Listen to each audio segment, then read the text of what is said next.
Katie Morrison rolled her hover chair through the massive entrance of the Galactic Combat Academy and felt 1,000 eyes turn toward her, some curious and some filled with open contempt. The station called Zenith 7 orbited a blue giant star and housed the finest warriors from across the galaxy. Yet in 3 years since humanity joined the coalition, no one like her had ever stepped through these doors. She was 24 years old with sharp green eyes and dark hair pulled back in a tight braid. Dressed in the standard gray cadet uniform that somehow made her look even smaller against the towering aliens surrounding her. The hover chair hummed softly as it compensated for the station's artificial gravity, keeping her at eye level with most of the other species, though some like the massive Dradix warriors still loomed over her by several feet. The orientation hall stretched before her like a cathedral dedicated to war, filled with cadets from 17 different species. The insectoid creche, with their chittering mandibles and razor-sharp limbs. The swift Velner who moved like liquid shadow. The armored Thurin whose thick hides could stop plasma rounds. And dozens of others who represented the Coalition's military might.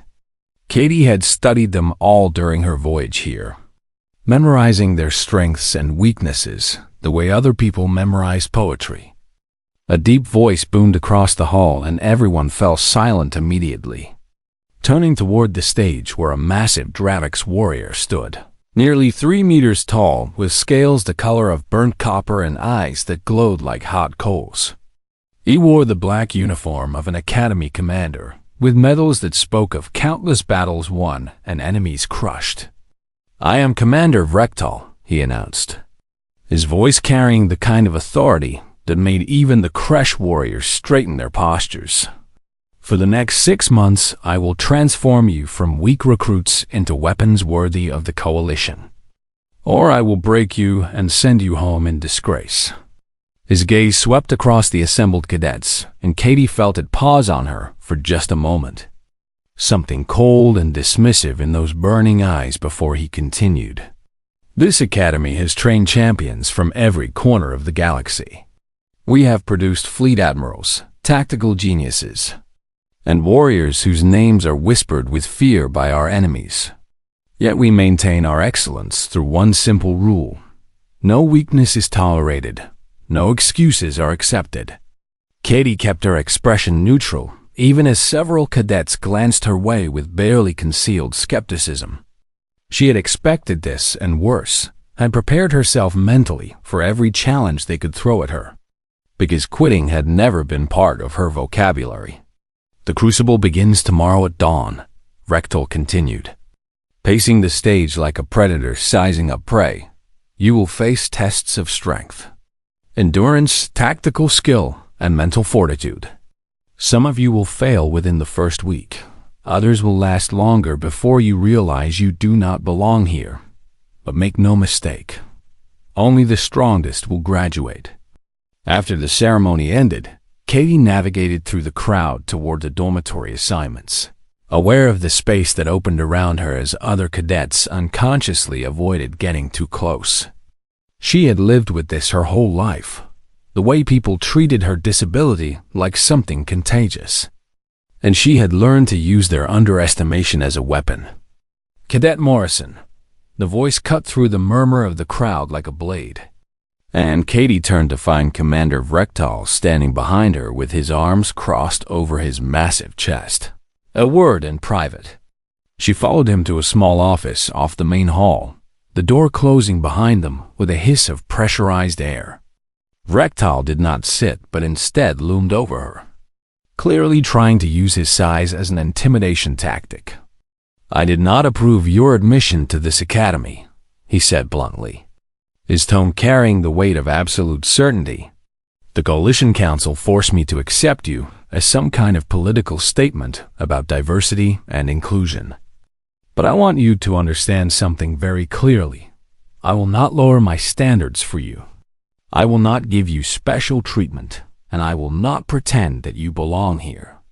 Katie met his gaze without flinching and kept her voice calm and professional. "I did not request special treatment, Commander. I asked only for the same opportunity as every other cadet to prove myself on merit alone. Rectile's laugh was harsh and bitter. Merit?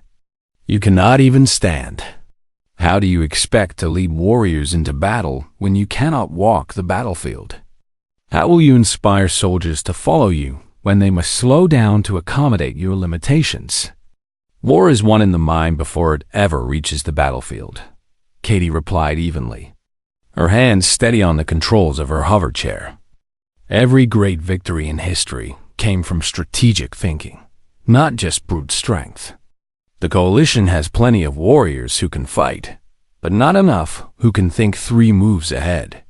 The commander leaned down until his face was level with hers, and she could smell the sharp scent of his breath, like heated metal and ozone. Then let me educate you about reality, Cadet Morrison. Thinking means nothing when plasma bolts are flying and your squad is dying around you. Strategy does not stop a blade or deflect a bullet. And no amount of clever planning will carry you up a mountain or through a swamp when your body cannot move. Kitty refused to look away even though every instinct screamed at her to retreat from his overwhelming presence. Then I suppose I will have to prove you wrong, Commander. Rectile straightened and moved toward the door, pausing with his hand on the control panel. You have 1 month to survive the crucible.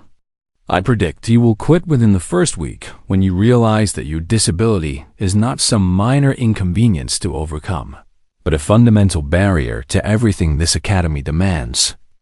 And when you do quit, I will personally escort you to the transport ship and watch you leave with the other failures. The door hissed open and he was gone, leaving Katie alone in the small office with her heart pounding but her resolve hardened like steel. She had heard variations of this speech her entire life from coaches who said she could never compete, from teachers who doubted her potential, from doctors who told her to accept her limitations. She thought back to the accident 12 years ago during a training session for Olympic gymnastics. The moment when a poorly secured apparatus had collapsed and crushed her spine, ending one dream but somehow opening the door to something greater. Her father, a decorated military strategist, had sat by her hospital bed and told her that true strength was not about what your body could do, but about how your mind adapted to new challenges. Katie had taken those words and built a new life around them, graduating top of her class from Earth's Strategic Command Institute with perfect scores in every tactical simulation. She had a photographic memory that let her recall entire textbooks page by page, pattern recognition abilities that could spot enemy movements from fragmentary data, and a mind that never stopped analyzing and calculating. The hover chair was not a weakness. It was simply a different way of navigating the world. And she had learned to turn every supposed limitation into an unexpected advantage. Tomorrow the crucible would begin, and Commander Rectile would do everything in his power to make her fail, to prove his narrow-minded belief that physical disability meant overall inadequacy. But Katie Morrison had not come this far to quit at the first sign of hostility. She would face every test they threw at her, overcome every obstacle through intelligence and determination, and in the end she would force them all to acknowledge a simple truth, that humanity's greatest strength had never been physical power, but the absolute refusal to accept the word impossible. The other cadets might have size and strength and speed, but Katie had something they did not, a lifetime of learning to win through strategy, when direct confrontation was not an option. And that education was about to teach the entire Galactic Combat Academy a lesson they would never forget. The first test began at dawn, exactly as Commander Rectile had promised. With all 30 cadets assembled in the simulation center, where rows of metal pods waited like coffins designed for the living. Katie positioned her hover chair in front of Pod 17 and studied the interface with careful attention to detail. Strategic Simulation Alpha, Rectile announced from the command platform above them, his voice amplified through speakers that made every word sound like judgment. You will each command a fleet of 20 ships against an enemy force of 100.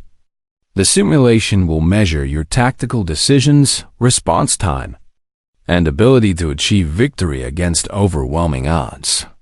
And before anyone asks, no, there is no way to win through conventional means. This test is designed to see how you handle impossible situations. The other cadets climbed into their pods with varying degrees of confidence. Katie watched the massive Crash Warrior, Zektar, crack his knuckles in anticipation, while the swift Velner Scout Tisk moved with nervous energy, clearly uncomfortable with sitting still for the hours-long simulation. Katie transferred from her hover chair into the pod and felt the neural interface connect with her brainstem, sending a brief spike of cold through her nervous system before everything went dark. Then the simulation loaded, and she found herself standing on the bridge of a command ship with stars stretching infinitely in all directions.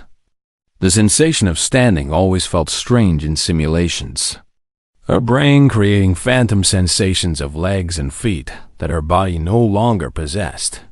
But Katie pushed past the disorientation and focused on the tactical display where her 20 green ships faced off against a swarm of red enemy vessels.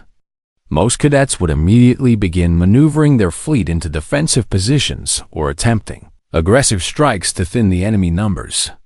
Katie knew this because she had studied every public simulation from the Academy's history and identified the common patterns in cadet behavior.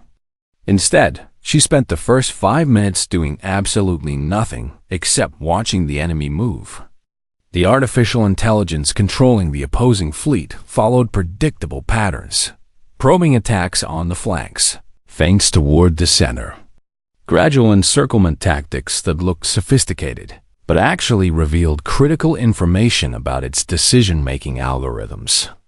Katie spotted the weakness within 3 minutes and spent the next 2 confirming her hypothesis through careful observation. The AI prioritized protecting its capital ships above all other objectives, which meant it would always pull back forces to defend them if they appeared threatened, creating temporary gaps in the encirclement.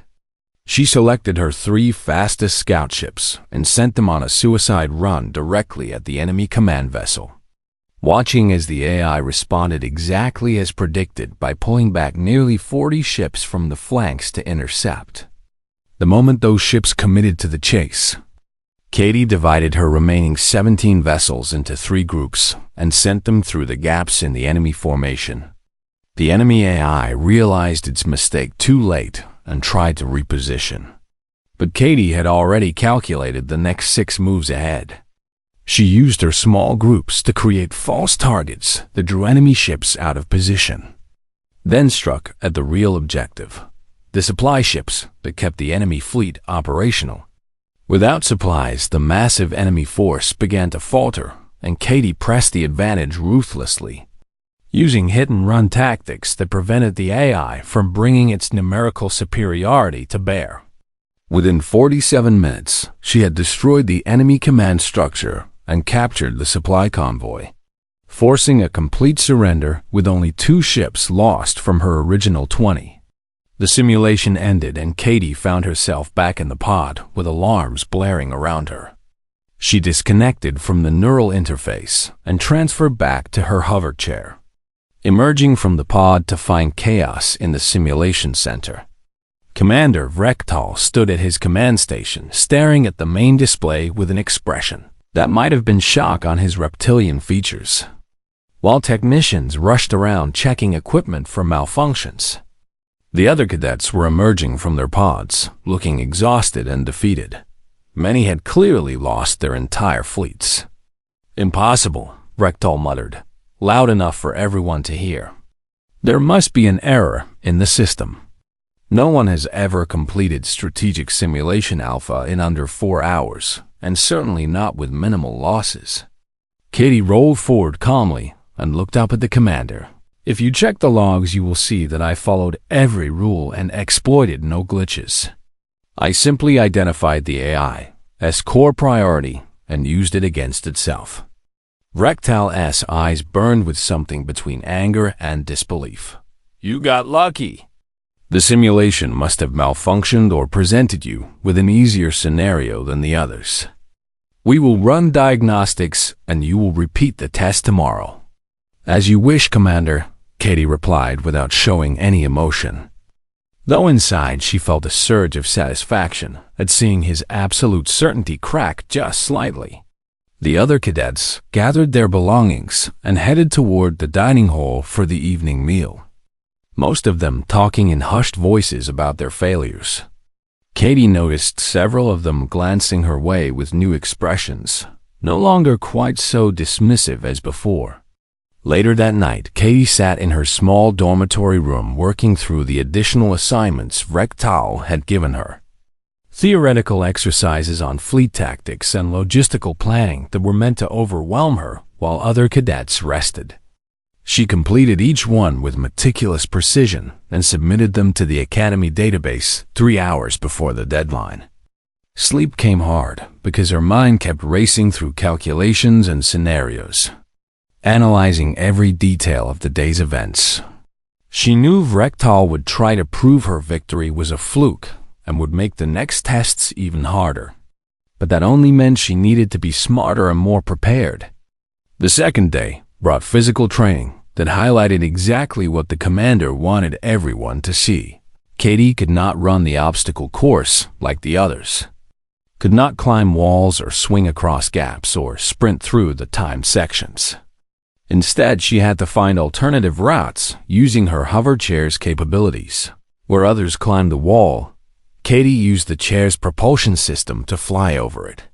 Where they swung across a gap, she adjusted the repulsor fields to leap the distance. Every solution was technically within the rules, but Rectal made sure to loudly comment that she was cheating by not using her own body. By the end of the week, Katie had proven herself in every tactical simulation, but remained at the bottom of the physical rankings. Exactly what the commander wanted to emphasize. He began publicly comparing cadets during briefings, holding up the Thuran warrior Graal as an example of what real soldiers should be, while barely acknowledging Katie's perfect scores and strategy. The message was clear. No matter how smart you are, you will never be a real warrior. But something unexpected began happening among the other cadets. Those who had struggled with the tactical simulations started quietly asking Katie for advice during free periods. Wanting to understand how she approached problems so differently from everyone else, Katie helped them without hesitation, explaining pattern recognition and strategic thinking in simple terms they could understand. She showed them how to identify enemy weaknesses and turn disadvantages into opportunities. And slowly her knowledge began spreading through the cadet ranks. Rectal noticed this growing influence and called an assembly, where he announced a new rule. Cadets were forbidden from collaborating on individual assignments or sharing tactical insights, claiming it undermined the competitive nature of the academy. The rule was clearly aimed at Katie, but she simply nodded and accepted it without protest. That night, she set up an encrypted messaging system using the academy's own network, creating a secure channel where cadets could share information anonymously. Within hours, she had helped 3 struggling students solve their tactical problems without anyone able to prove she was involved. 2 weeks into the crucible, Rectal announced the next major test, a survival exercise on a hostile moon where cadets would be dropped in teams of 3 and forced to reach an extraction point 200 kilometers away. The moon had carnivorous wildlife, extreme weather, and terrain that would challenge even the strongest warriors. Katie listened to the briefing with growing concern because this was exactly the kind of test where her hover chair would seem like a fatal liability. The other cadets clearly thought so too, judging by the way they avoided eye contact when team assignments were randomized. When the results appeared on the display screen, Katie felt her stomach sink. She was paired with Zektar and Graal, the 2 most physically imposing cadets who had made no secret of their belief that she did not belong at the academy.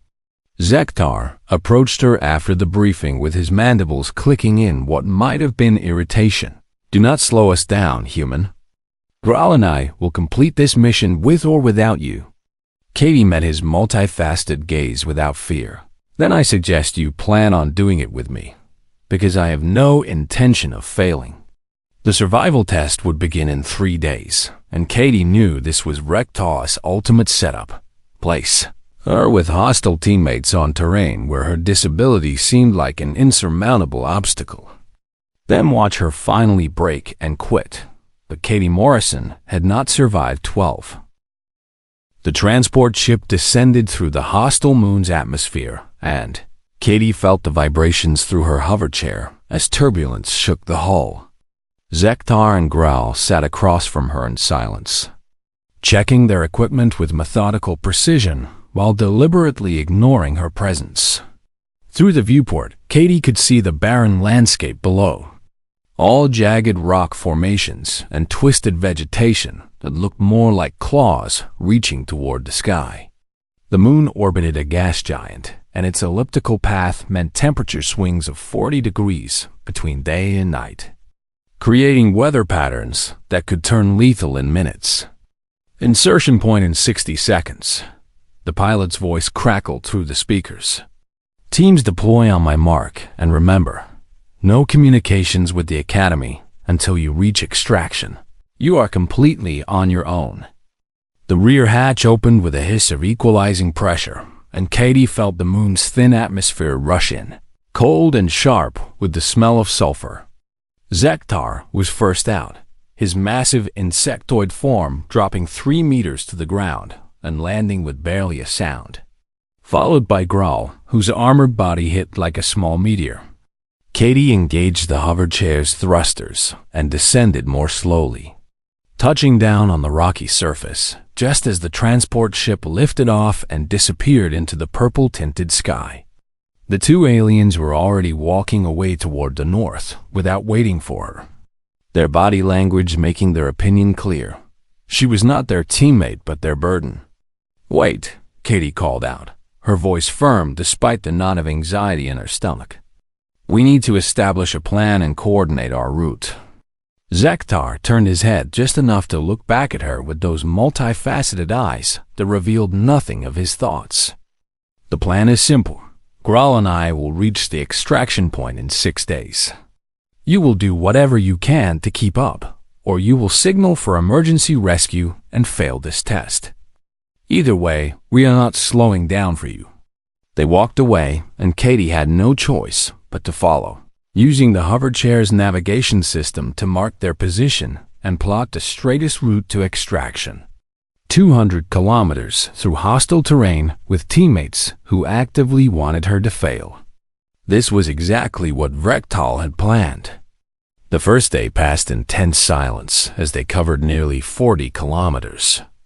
Far faster than the recommended pace, because Zektar and Graal seemed determined to prove that. Katie could not maintain their speed.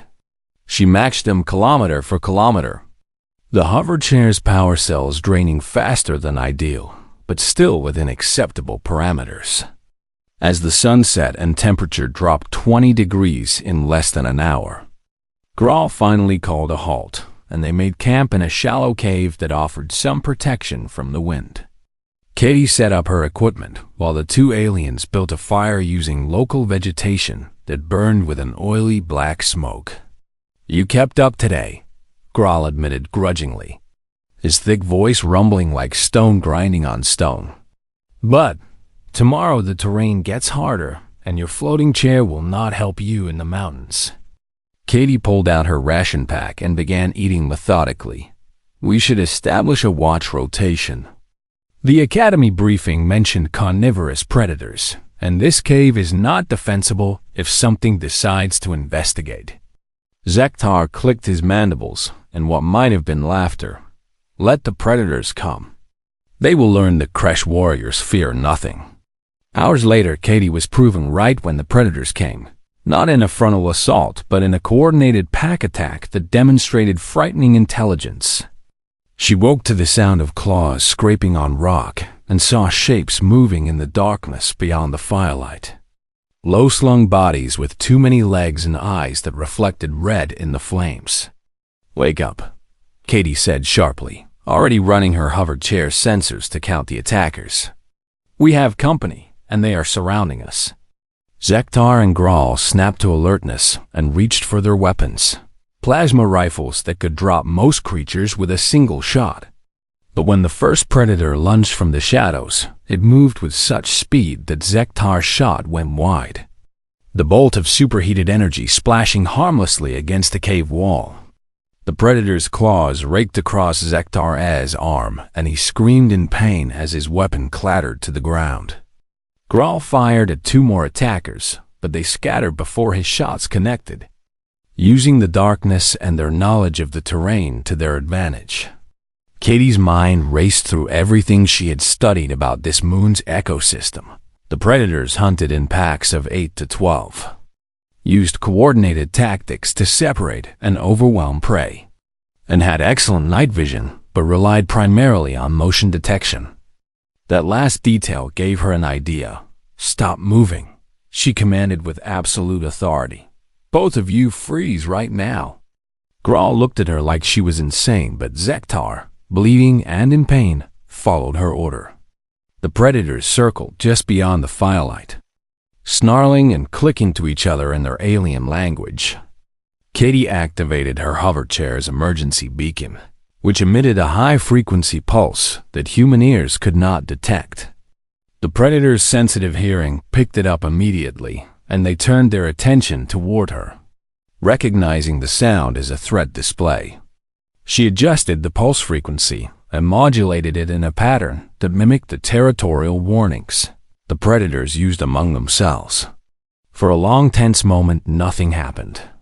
Then the pack leader, a massive creature with scars across its face, made a grunting sound, and the entire pack withdrew into the darkness. "What did you do?" Grawl asked, his voice filled with genuine confusion. "Their hunting strategy relies on prey panicking and running," Katie explained while quickly examining Zektar's injured arm. "I made us look like a rival pack defending our territory instead of prey. The pack leader decided we were not worth the fight." Zektar's breathing was labored, and his green blood was flowing too freely from the deep gashes. "My arm is damaged. I cannot grip my weapon properly." Katie pulled medical supplies from her pack and began treating the wounds with practiced efficiency, sealing the cuts with biofoam and injecting antibiotics that worked across most alien physiologies. "You will heal, but it will take several days, which means we need to adapt our strategy." Grawl watched her work with something that might have been grudging respect. "You saved us. I did not think you had it in you." "Survival is not about strength," Katie said while finishing the bandages. "It is about recognizing patterns and responding appropriately. Those predators hunt the same way every time because it works against most prey. But we are not most prey." The rest of the night passed without incident, and Katie took watch while the 2 aliens rested, their opinion of her clearly shifting from contempt to cautious acknowledgement. By morning, Zektar could move, but his dominant arm was still weak, reducing their combat effectiveness by nearly half. The second day brought them to the mountains, and Katie knew this was where Vrektal expected her to fail. The cliffs were too steep for her hover chair to climb vertically, and the narrow paths would make navigation difficult. Grawl looked at the towering rock face and then at Katie. "This is where you call for emergency extraction, yes? There is no shame in admitting when the obstacle is too great." Katie was already studying her topographical maps and running calculations. There is always another way. We just need to find it. She spent 2 hours analyzing the mountain range while Zektar and Grawl watched in growing impatience. Finally, she pointed to a location 15 kilometers to the east. There is a canyon system that cuts through the mountains. If we follow it, we can bypass the cliffs entirely. "That will add 2 days to our journey," Grawl protested. "We will not make the extraction deadline." Katie shook her head, and highlighted another feature on the map. Not if we use the canyon's flash flood channels. Every evening, the temperature change causes rapid snowmelt from the peaks, creating a surge of water that flows through the canyon at high speed. If we build a raft and time it correctly, we can ride the flood across in hours instead of days. Zektar clicked his mandibles skeptically. That sounds extremely dangerous. So is trying to climb these cliffs with an injured warrior, Katie replied evenly. At least my plan gives us a chance of all three of us succeeding. Graal and Zektar exchanged looks that clearly communicated their doubt, but they also recognized that Katie was right about their limited options. Reluctantly, they agreed to try her strategy. The journey to the canyon took most of the day, and they arrived with only 2 hours before the predicted flood surge. Katie directed them in gathering materials from the remains of an old bridge that had collapsed years ago, using her engineering knowledge to design a raft that could withstand the turbulent water. You studied engineering? Graal asked while lashing support beams together according to her specifications. I studied everything, Katie replied while checking the structural integrity, because I learned early that knowledge is the only advantage I could count on. As the sun began to set, Katie's sensors detected the change in water flow upstream. The flood was coming exactly on schedule, and they had minutes to get into position. This is insane, Zektar muttered while climbing onto the raft. His injured arm clutched protectively against his body. Katie engaged her hover chair's magnetic clamps to secure herself to the raft's frame. Insane is trying to match others in areas where they are naturally superior. Smart is finding a path that plays to your own. The final examination arrived like Judgment Day, with all surviving cadets assembled in the main briefing hall. 23 out of the original 30 having made it through the Crucible's brutal trials. Katie sat among them in her hover chair and noticed the subtle difference in how others treated her now. The respectful nods from Zektar and Graal. The curious glances from cadets who had heard stories about her tactical victories. Commander Vrektal stood at the podium with his burning eyes surveying the assembled students, and Katie could sense the tension radiating from him like heat from a star. He had pushed them all to their limits, but one cadet in particular had refused to break no matter how much pressure he applied. The War Games, Vrektal announced, his voice carrying that familiar edge of absolute authority. This is your final test, and it will determine whether you graduate as officers in the Galactic Coalition or leave as failures. You will be divided into 2 forces of equal numbers and given 48 hours to prepare before engaging in full combat simulation. The holographic display activated and showed a detailed urban environment. 3 square kilometers of buildings, underground tunnels, narrow streets, and elevated platforms. It was the kind of terrain where traditional warfare broke down and victory went to whichever side could adapt faster. The objective is simple, Vrektal continued. Capture the enemy command center located in the heart of their territory. You will have access to standard weapons, equipment, and tactical support systems. But the simulation's pain response has been calibrated to 90% realism. So every hit you take will feel very, very real. Katie studied the holographic map with intense focus, already identifying choke points and potential routes. Beside her, she heard other cadets muttering nervously about the pain calibration. Knowing that this simulation would be the closest thing to actual combat they had experienced. Squad leaders will be assigned based on your performance throughout the Crucible, Vrektal said. And Katie felt every eye turn toward her because everyone knew she had ranked highest in tactical scores. However, leadership requires more than just clever thinking. It requires the ability to inspire warriors to follow you into battle. The names appeared on the display, and Katie saw her worst fear confirmed. She was assigned as a squad leader, commanding 5 cadets. But her team consisted entirely of those who had struggled most during training. The ones who had barely passed each test, Her squad included Chris Warren, a human hacker who excelled with computers but panicked under direct combat pressure. Tisk, the small Velner scout who could become nearly invisible but lacked confidence in his own abilities. And 3 others who had skills but no cohesion as a unit.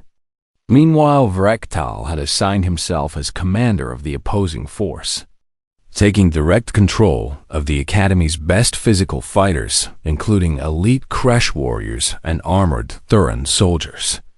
The message could not be clearer. He would personally ensure her defeat. "You have 48 hours," Vrektal announced with something that might have been satisfaction in his voice. "Use them wisely." Katie gathered her squad in a private briefing room and studied each member carefully, seeing the doubt in their eyes and understanding why Vrektal had chosen them. They expected to lose because they had been told their entire lives that they were not good enough. "Listen to me," Katie said, keeping her voice calm but firm. "The commander thinks he has already won this battle. He believes that superior numbers and stronger warriors guarantee victory, but he is wrong." Chris looked skeptical, his fingers nervously tapping against his datapad. "Commander Vrektal has never lost a war game in 15 years. How are we supposed to beat someone with that kind of record?" "By changing the nature of the game itself," Katie replied while activating a detailed map of the simulation environment. "Vrektal expects us to fight like traditional warriors, defending our position and trying to hold territory. Instead, we are going to fight like humans, by being unpredictable, adaptable, and turning our weaknesses into unexpected strengths." Over the next 48 hours, Katie worked her squad mercilessly, not drilling them on combat skills they would never match, but instead focusing on their unique abilities. She had Chris practice penetrating security systems and manipulating data streams. She had Tisk rehearse infiltration routes through the narrowest passages. And she taught the others how to create convincing diversions. The strategy took shape in her mind like a chess game where she could see 10 moves ahead. Vrektal would expect a defensive stance, so she would give him an aggressive offense. He would anticipate conventional tactics, so she would employ psychological warfare. And most importantly, he would never imagine that she would deliberately sacrifice pieces to achieve victory. "I need you to trust me," Katie told her squad during the final briefing. "Some of you are going to take hits and experience pain during this simulation. The plan requires us to look like we are losing badly at first, but if everyone plays their part exactly as rehearsed, we will win." The war games began at dawn with both forces deploying from opposite ends of the urban battlefield. Katie's squad moved into position while she monitored everything from a mobile command center.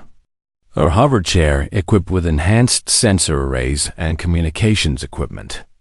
Vrektal's force advanced with textbook precision, sending scout units ahead to probe for enemy positions while keeping his main force in a tight defensive formation. Katie watched their movements on her tactical display and smiled because he was doing exactly what she had predicted. "Chris, you are up," she said into her communicator. "Execute Phase 1. Chris's fingers flew across his keyboard, and suddenly Vrektal's communication network was compromised.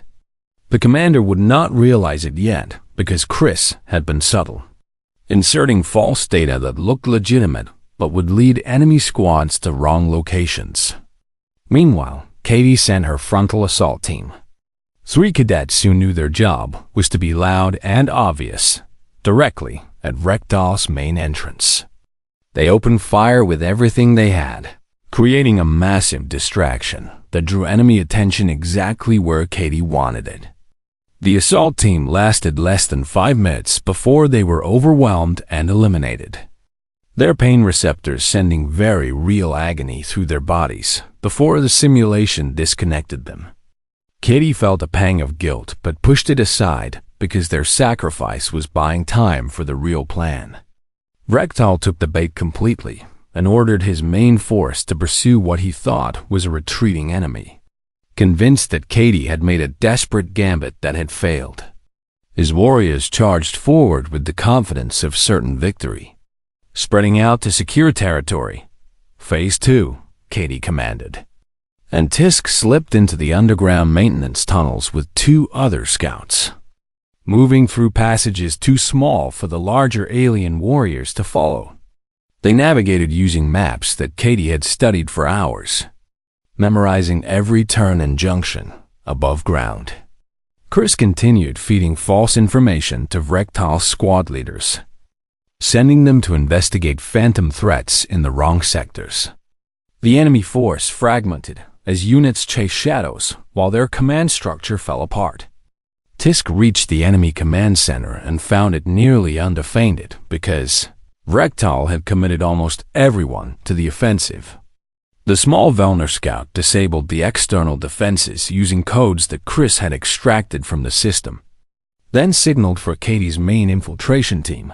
Katie herself led this final push, her hover chair moving silently through the chaos as enemy warriors ran past her position chasing false targets. She reached the command center just as Tisk finished planning the devices that would disable the building shields. "Commander," Katie said calmly into the open communication channel, knowing Vrektal would hear her, "your command center is compromised.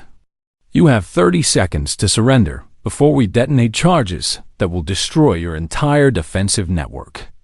There was a long silence, and then Vrektal's voice came through, tight with barely controlled fury. "Impossible. My scouts reported your entire force was eliminated at the main entrance. Those were decoys," Katie explained while her team secured the command center. "You never faced my real attack because you were too busy chasing the enemy you expected instead of the one I actually deployed. Your communications were compromised from the first minute, and every report you received was designed to move your forces exactly where I needed them." The simulation ended with alarms blaring, and the timer showing just 47 minutes had elapsed since the start. Katie's team had achieved the fastest victory in war games history, and they had done it without firing more than a dozen shots. The pods opened and cadets emerged to find the entire academy staff standing in shocked silence. Katie transferred back to her hover chair and rolled out to face Commander Vrektal, who stood frozen at his command station. "You cheated," he said finally, but there was no conviction in his voice. "I won," Katie corrected him gently. "I studied your tactics, identified your assumptions, and exploited them." "That is not cheating, Commander. That is strategy." Vrektal descended from his platform and approached her with slow, deliberate steps. For a moment, Katie thought he might actually strike her, but instead he stopped and studied her with those burning eyes that seemed to see her clearly for the first time. News of Katie Morrison's unprecedented victory spread through the Galactic Coalition like wildfire, transmitted from station to station, until every corner of known space had heard about the human who won the war games without taking a single step. Military analysts studied the recordings. Tactical institutes requested her simulation data, and most importantly, individuals from dozens of species who had been denied military service due to disabilities began demanding equal consideration. Katie stood in her small dormitory room 3 days after the war games ended and read through hundreds of messages on her datapad, each one from someone who had been told they could not serve because their body did not meet arbitrary standards. A blind Velner who could echolocate better than most species could see. A 3-armed Kresh whose mutation made him unfit despite superior dexterity. A dozen humans with various disabilities who had never imagined military service was possible. "You have started something," a voice said from the doorway. And Katie turned to find Commander Vrektal standing there in his black uniform, looking somehow smaller than he had before. "May I come in?" he asked, and Katie noticed he actually asked instead of demanding. She gestured toward the chair, and Vrektal sat down slowly, his massive frame seeming uncomfortable in the simple furniture. For a long moment, neither of them spoke, the silence heavy with unspoken words. I have spent the last 3 days reviewing every interaction we had, Rektal finally said, his voice lacking its usual commanding edge. I watched recordings of every test you completed, every challenge I set before you expecting you to fail. And I have come to understand something that shamans me deeply. Katie remained silent and waited for him to continue, sensing that he needed to say this without interruption. I designed every test specifically to make you quit, he admitted. Meeting her eyes with difficulty, I increased your workload, paired you with hostile teammates, placed you in situations where your disability seemed like an insurmountable obstacle. I told myself I was maintaining standards, but the truth is I was trying to prove that you did not belong, because you threatened my understanding of what a warrior should be. I know, Katie said simply, because there was no point in pretending otherwise. Rektal flinched as if she had struck him. You knew, and you persisted anyway. You faced every challenge I threw at you and found solutions I never imagined possible. And in doing so, you forced me to confront something I have spent 20 years avoiding. He stood and walked to the window, looking out at the stars beyond. I lost my entire unit in a battle 15 years ago. I was the only survivor because my physical strength let me fight my way out while my squad mates died around me. The commander of that unit was a brilliant tactician, far smarter than I will ever be. But he died because he could not run fast enough when the enemy closed in. Katie began to understand where this was going.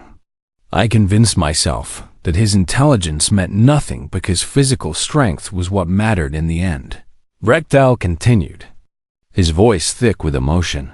I built my entire career around the belief that only the physically superior could lead warriors into battle.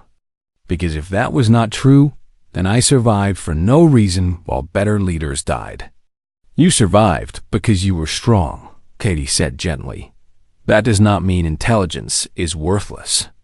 It means different situations require different strengths. Rektal turned back to face her with something that might have been tears in his reptilian eyes. But I used my guilt to justify prejudice. I looked at you and saw someone who reminded me of my lost commander. Someone whose mind was their greatest weapon. And I tried to break you because I could not accept that maybe he should have survived instead of me. Katie rolled her hover chair closer and looked up at the massive warrior. Your commander would have wanted you to live. Leaders do not sacrifice their people's lives to feed their own guilt. They honor those losses by becoming better. Then I have failed him, Rektal said quietly. Because I spent 15 years rejecting everything he taught me about strategy and adaptation? All because I was afraid to admit that strength alone is not enough. It is not too late to change, Katie replied, thinking about her own journey from Olympic hopeful to paralyzed teenager to tactical genius. I had to lose the use of my legs before I learned to see the world differently. Your loss does not have to define you unless you let it. They talked for hours after that, Rektal sharing stories about his lost commander and Katie describing her own transformation after the accident. It was strange to find common ground with someone who had tried so hard to destroy her dreams. But Katie understood that healing rarely looked the way people expected. 2 weeks later, the graduation ceremony filled the Academy's Grand Hall with dignitaries from across the coalition, including high-ranking admirals and political leaders who had come specifically to see the human who changed everything. Katie wore her dress uniform and positioned her hover chair at the front of the graduating class, flanked by Zektar and Graal, who had become her closest friends. The commandant of the entire Galactic Military Academy, an ancient being from a species Katie could not identify, called her forward to receive the highest honors ever awarded to a cadet. As she rolled up the ramp to the stage, the entire audience rose in applause that seemed to shake the station itself. Cadet Morrison, the commandant said in a voice that resonated with harmonics beyond human hearing. Your performance at this academy has forced us to reconsider fundamental assumptions about military capability. You have proven that excellence comes in many forms and that true strength cannot be measured by physical standards alone. Katie accepted the medal and the ceremonial sword that she could not actually wield in combat, but which represented her authority as an officer. Then she was asked to speak, and she turned to face an audience that included the most powerful military minds in the galaxy. When I arrived at this academy, Katie began, her voice amplified across the hall, I was told that my disability made me unsuitable for military service. I was informed that real warriors must be able to run and climb and fight with their bodies, and I will not lie to you. There were moments when I believed them. She paused and looked directly at Rektal, who sat in the front row, but a very persistent commander kept pushing me to my limits, forcing me to find solutions that went beyond conventional thinking. He made me prove again and again that my mind could overcome any physical obstacle, and while his methods were harsh, they taught me the most important lesson of my life. The lesson is this, Katie continued, addressing the entire audience now. True conquest is not about defeating others through superior force. It is about defeating the limitations that others place on you and that you place on yourself. And I never needed to take a single step in the battle to prove that point. The applause was deafening, and Katie felt tears in her eyes despite her determination to remain professional. She had spent her entire life fighting against people's assumptions about what she could not do. And now she stood before the galaxy's military elite as proof that those assumptions were wrong. After the ceremony, Katie was approached by a coalition admiral who offered her a position that made her breath catch. Lead instructor for a new strategic command division, specifically designed for individuals whose abilities did not fit traditional military standards. We have hundreds of applicants already, the admiral explained. Brilliant minds from across the galaxy who were rejected because they did not meet physical requirements. We need someone who understands both the tactical skills and the personal challenges they will face. Katie accepted without hesitation and spent the next 3 months building a curriculum that emphasized strategic thinking, psychological warfare, and unconventional problem solving. Her first class included 50 students from 30 different species, each one bringing unique perspectives shaped by unique challenges. Commander Rektal surprised everyone by requesting transfer to Katie's division as her second in command, abandoning his prestigious position at the Combat Academy to work under the human he had once tried to break. When asked why, he simply said that he had spent too long teaching warriors how to fight and wanted to learn how to teach them to think. Their working relationship was strange at first, marked by careful politeness and mutual uncertainty. But gradually they developed a rhythm where Rektal's experience with combat training complemented Katie's tactical genius, creating a program that was both intellectually rigorous and practically applicable. 6 months after graduation, Katie sat in her office reviewing applications when she received a message from her father back on Earth. He had watched recordings of her war games, victory dozens of times, and his message was simple. I always knew you would find your way, but you exceeded every dream I had for you. Katie thought back to that hospital room 12 years ago when her father told her that true strength was adaptability. And she realized that the accident which ended her gymnastics career had actually opened the Veya's door to something far more important. She had become living proof that human determination could transcend any physical limitation. Her division grew rapidly as word spread about the exceptional results her students achieved. Traditional warriors began requesting tactical training,